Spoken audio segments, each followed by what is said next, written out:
My husband cheated with my sister. Years later, she begged me to save her life. I always thought I'd see the signs: missed calls, perfume that wasn't mine. But betrayal came quietly. No warning. Just the smell of lavender shampoo on my pillow, and my husband in bed with my sister. The girl I grew up with, the one I trusted more than anyone. I didn't scream. I didn't cry. I didn't throw anything. I just stared. My whole life crashed in one silent moment. My husband froze. My sister tried to cover herself. But I said nothing. I turned around, packed one bag, and walked out without a word.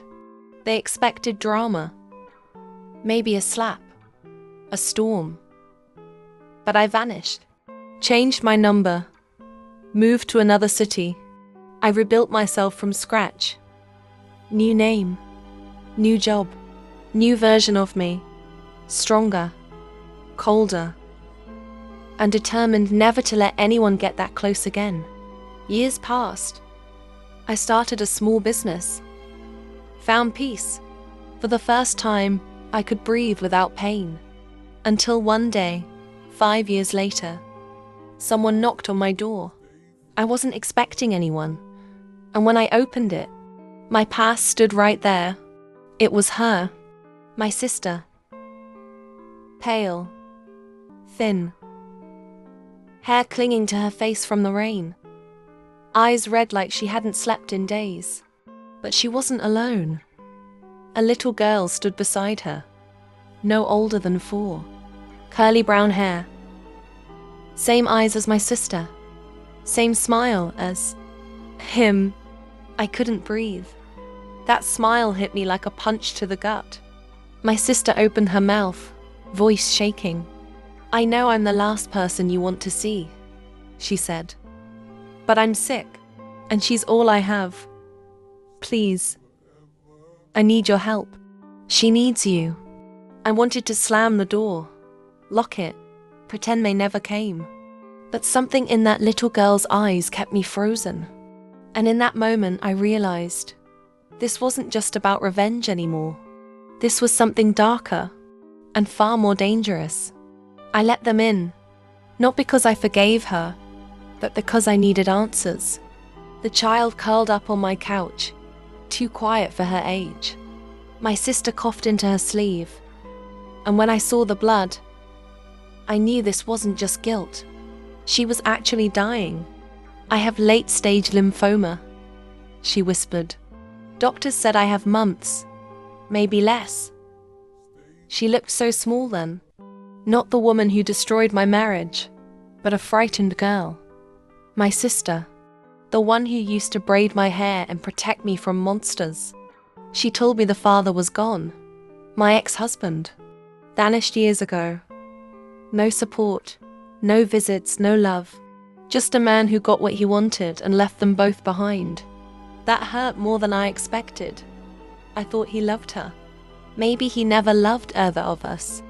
"I don't care what happens to me," she said, eyes wet. "But Lily, she's innocent. She needs someone. Someone who won't hate her for being born." Her voice cracked. "You're all she has now." And I just stood there, arms crossed, heart numb. My mind screamed no. Every part of me wanted to turn away. But then Lily looked up and said, "Are you my aunt?" And something shattered inside me. Her voice, so soft, so hopeful. Like she didn't know she came from betrayal. Like she believed in love. I sat down beside her. "Yes," I said, "I'm your aunt." And in that moment, her tiny hand wrapped around mine. Warm, trusting. She smiled, and God help me, I smiled back. Not for my sister, not for her, but for the child who didn't ask for any of this. That night, after Lily fell asleep on my lap, I watched my sister sleeping on the couch, pale and shrinking. And I knew whether I liked it or not, the past wasn't done with me. Because sometimes, forgiveness isn't a gift. It's a curse in disguise. Days passed. My sister slept most of the time. Chemotherapy had drained what little was left of her strength. I took Lily to school, made her breakfast, read her stories at night. I didn't plan to care. But somehow I did. Against my will. She started calling me Mama by accident. The first time I froze. She corrected herself, cheeks red, that the damage was done. That one word pierced through everything I built to protect myself. I didn't correct her. I couldn't. One evening, while washing dishes, my sister appeared behind me. "I'm writing a will," she said quietly. "If something happens, I want you to be Lily's guardian." I dropped a plate. The sound of it shattering echoed the crack inside my chest. "You want me to raise your child?" I asked. "After what you did to me?" She nodded. "Because I know you'll love her more than I ever could." "You already do." For the first time, she wasn't pleading, just accepting. Like death had stripped away her pride. I wanted to scream. I wanted to hate her. But seeing her broken, watching Lily dance in the living room like she didn't carry the weight of betrayal in her blood, it did something to me. I felt torn in half, between rage and something terrifying. Love. I called a lawyer. Started researching custody. I told myself it was practical, logical, that I wasn't doing this for my sister. But when Lily called out for me after a nightmare, and I held her close, I knew she was becoming mine, and just when I thought I could handle it, that I could find peace in the wreckage, my sister whispered something that changed everything. Something that turned this quiet storm into a full-blown hurricane. "There's something you don't know," she said. "There's something you don't know," she repeated, her voice barely above a whisper. I sat across from her, my heart pounding. "What is it?" I asked, dreading the answer. She looked away, ashamed. "Lily might not be his." The air left my lungs. "What do you mean, might not?" My voice was sharp, almost cruel. She flinched. "There was someone else. Before your husband. Just once. I never told anyone." She started crying. I was scared. I still am. I didn't know what to feel. Relief? Rage? Betrayal all over again. If Lily wasn't his, if she was someone else's, what did that mean? For me? For everything I'd built with her these past weeks? For the love I was finally letting myself feel? "Why tell me now?" I asked.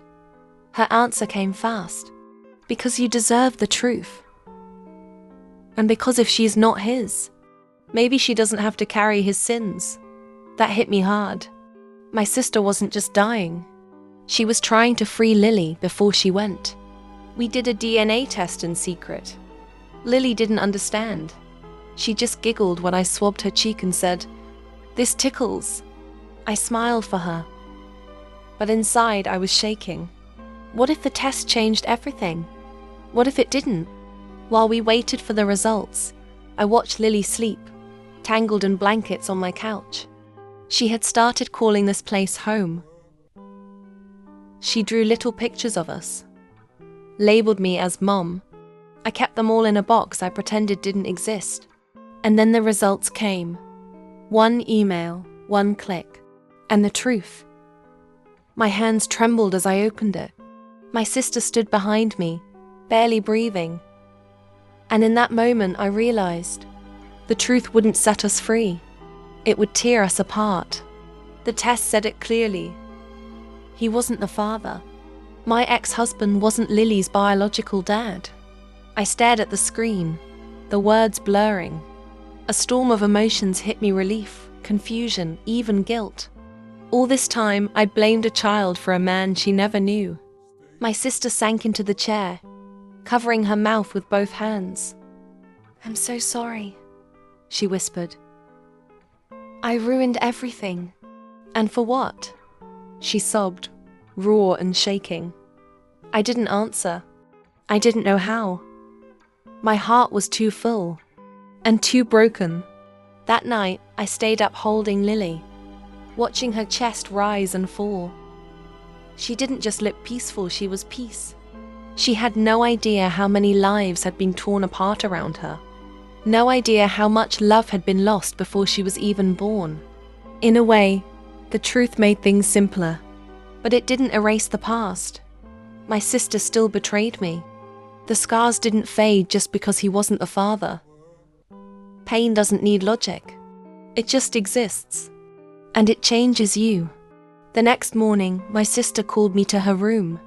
Her skin was grey, eyes dull. "It's time," she said. I sat beside her, taking her hand. "Promise me you'll raise her. Not for me, for her. Let her grow up knowing she's loved." I nodded, tears falling freely now. I didn't realize I still had any left. "I promise." She smiled, small, tired, but real. "Thank you," she said. "You've always had the kind of heart I only pretended to have." Then she closed her eyes. She passed away that night. Quietly, no final speech, no dramatic gasp. Just silence.